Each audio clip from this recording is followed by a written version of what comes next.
not 100% sure I even have an opinion about Go Look Up.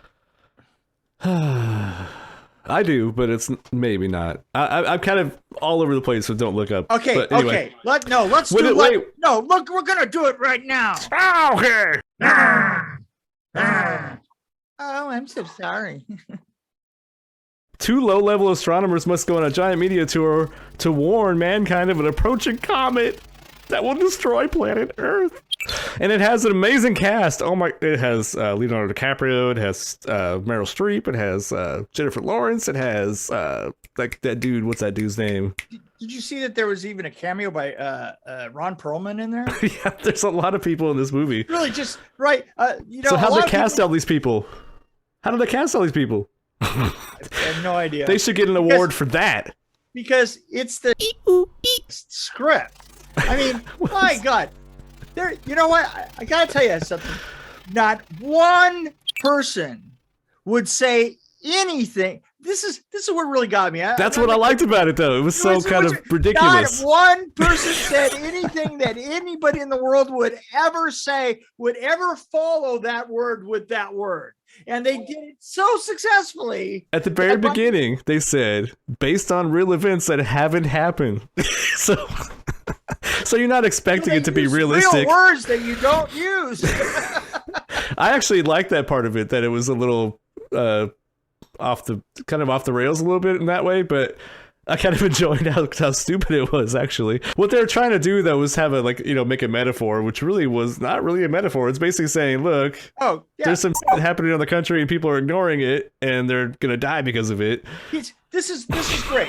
This is great. But here's the thing. I like how they did that. It wasn't like a metaphor. It was like, okay, we're just going to change some names and tweak a couple things. Right. But you have to admit this is that there was no point where you had any inner groupings of those that were in power.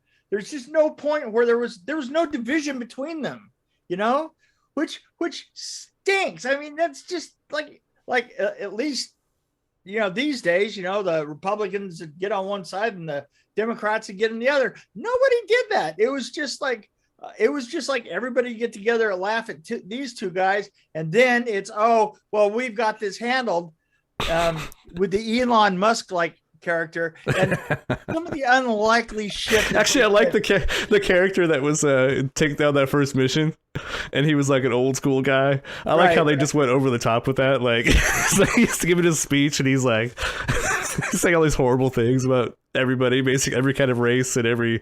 Yeah, they're just. Oh my God! And then they just scrapped the mission just because this fancy guy came up and was like, came up with his pods, right? But that first mission would have worked probably. But no, that's what was funny about it. I thought this was pretty good satire, actually, even if it wasn't amazingly written. The dialogue, I mean, as satire, it's pretty interesting. And it's not too dark. It's kind of like it was just if I had seen it as a play, because it's exposition from the moment that we start. We're in exposition land. I didn't think that we had to go as deep into the exposition as we really needed to. But well, speaking of exposition, sorry, the Ariana Grande song. I don't know if you paid attention to the lyrics though, but they were like really bad. It's like, we're all gonna die. I know. It was like. We should have paid attention to the scientists, but we're all gonna die. No, but that was so bad that I actually enjoyed it because it was like, okay, there's a lot of things that were bad in this movie that I thought were funny. No. Obviously, it was just a setup, just to do one joke after another about the end of the world and see how stupid. How stupid you could set everything up. Because here's the thing about Hollywood. Jonah Hill was a big example of that, obviously. Yeah, but it's my personal favorite is when what's his face is talking to the president on the phone and goes, "Well, I just sure hope you're happy with Jason." And she goes, "Jason? Who's Jason?" cuts to Jonah Hill being alone in the room. Oh yeah. Oh yeah, Jason. Oh yeah. Oh, but that's gonna hurt. That's just gonna hurt. Did you not think Meryl Streep was good though? I mean, I thought she pulled it off pretty well. I think actually that's what I think saved this movie. Were a couple of the actors, actually a group of them. I think Leonardo DiCaprio. Actually, one thing I usually don't like Leonardo DiCaprio that much. I think the last movie I really liked him in was What's Eating Gilbert Grape, which goes back to. I'm with you there. I think he tries too hard a lot. So I think this movie he just kind of like. He just played it cool, and I thought his character was awesome. I think how he kind of like started off as this dorky kind of scientist. It became this kind of suave guy, then turned back into like a dorky guy. I think that he honestly took a bunch of Xanax at the beginning. No, I think he did awesome though, and I liked his little outburst where he was like, he finally got fed up and started screaming at people. I like that scene where he was losing his temper, but then I like the last scene of this movie too. I like that it's kind of the scene of them sitting around the dinner table. Yeah. Was I'm not sure if a film like that should be saved with poignancy. But it was. But they certainly gave it a shot. And they tried to show some of the characters evolving as they went on, but there was with that many people, it's like how far can you go with Jennifer Lawrence and explaining what she's gone through, and then at the same time what Leonardo DiCaprio's character's gone through, and I don't know, it's just. But I think they tried to show some of that, but with 800 people.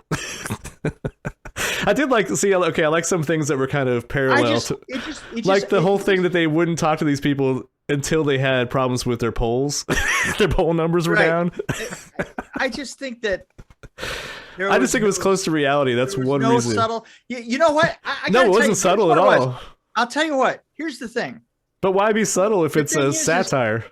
Here's the thing is they're in the meeting with the president, and the president doesn't have self-awareness. Well, right? That kind of goes back to I won't mention who, but there's past. No, and I totally got it.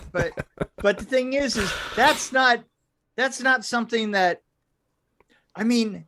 Come on, there's got to be a touch of self-awareness in there when you're saying stuff like, "Oh no, make it 80%," right? You don't want to panic people. Make it 80. Well, that's something I think that's something somebody would say though. Like, great moment. That's a great moment to do a little self-awareness there. I don't know. But look at let's talk about like there was a certain somebody that was in that position. They probably would have acted the same way. I think they would only be worried about themselves. Yeah, but I don't believe he's a real human either. No, you're absolutely right. Yeah, imagine that absolutely everybody on the government side is John Marsh, and that's what this film reminds me of. Oh, I wasn't going to mention names. Oh my God. No, so I think I enjoyed this more than you did, obviously. I actually thought it was pretty good. I mean, I thought it was over the top, but then I accepted that from the very beginning. I said, okay, this is a lot, but I'm going to accept it. And then I think I enjoyed it more. But Leonardo DiCaprio, I give him props for playing it cool in this one and not trying to overact. Well, you know what? We're going to have I'm telling Leonardo DiCaprio how to act. You're going to have us an old-fashioned showdown. That's right. Well, I mean, because I for one thing, I have a hard time rating this above a 2. Really? Whoa. Yeah. I give it a good 3. Good talent. Hey, I don't care if good talent is saying stupid shit. They're still saying stupid shit. I give it a good 3.2. I did like the scene where they finally got on the planet too. That was a nice scene where they. Oh, and the awful and the worst. The worst is just the throw-off line. The throw-off line. Oh, no, we can deal with 20,000 people. And then you see that. Well, what the f*** was that all about? No wonder they weren't bothered, right? There were a couple of good lines at the. Let's see. Only 58% died. That's pretty good numbers. I expected worse. Yeah, I expected worse. Anyway, but Meryl Streep, being that thing that happened was pretty cool. I'm not sure they needed to be, without clothing, but anyway. So, if it wasn't for the nudity, I would give it a 3.4. But I think with the nudity in there, I give it a 3.2. And it does get extra points. It certainly didn't really need it. I mean, And you're right. The last scene doesn't really fit with the theme or the feeling of the movie. But I liked how it ended, though. It could have been a lot cheesier. I don't know what's wrong with my camera right now. Well, wait. It could have been what? It could have been a lot worse. A lot worse. Really? You think so? Really? You mean having a bunch of wasted A-list talent say a bunch of words that were just random, except for when they're doing exhibition, their words were entirely random, and trying to remind me once again that Donald Trump was on the Earth. He's still on the Earth. I think he could be on his mothership. I don't need to be reminded of it. Well, I think that we have a disagreement here. I still give it a 3.2 because I would watch it probably again. Okay, 1.8. I'll give it a chance again. 1.8. No. I'm going down. I did think the only actor that annoyed me was the guy that was the scientist guy, or not the scientist guy, the businessman. The guy that came in was just the way he talked was a little strange and it was a little too much for me. The businessman scientist, quote unquote, scientist. Yeah. There was one scene where he was looking at this invention. Are you calling me a businessman? But I like that one scene where he was looking at the machine that he had built that was going to land and do something. I'm trying to be vague here, but he got really close to it, and I was hoping that it would just suck him in. And then it looked like he wanted to jerk off next to it. Yeah, he was rubbing his hands. But I was hoping that it was going to suck him in, and all this blood was going to spray out, and then they were just going to have a replacement come out there, that was his assistant or something. Yeah. But they didn't go there. But oh well. So they could have. Little Gore would have saved this, I think. Actually, that would have been more. That would have been a little bit more interesting. Little blood and gore would have saved this one. So that's where I'm at. I don't know. I think it's interesting. If you like satire, I think it's worth at least trying it. Just give it a shot. It's not going to hurt you. You can sleep it off. No big deal.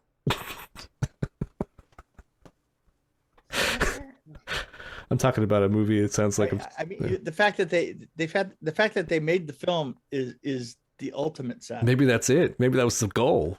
Could have been. You don't know. You know what? You don't know. I want to know what Netflix shelled out for this thing. $75 and a pony. But this was, I think when this came out, I saw somewhere that was the most watched movie of Netflix. I don't know if it was the most watched, but it was right up there. It was the immediately number one. And I think it's because a lot of people are into Leo. I think it's all it was. That's because there's a lot of people that didn't know how great Ghostbusters was going to be. Afterlife. See, the funny thing is, I didn't like Ghostbusters that much more than this one. You know what? Now you're just working my last nerve. I know, I'm trying to. No, actually, I gave that a higher score, at least by what? I gave it a 4 or something. I was going to say, yeah, hello. Yeah, so. Okay, look, I'm done with this. I don't blame you. I'm kind of a aren't I? Anyway, hope you feel better.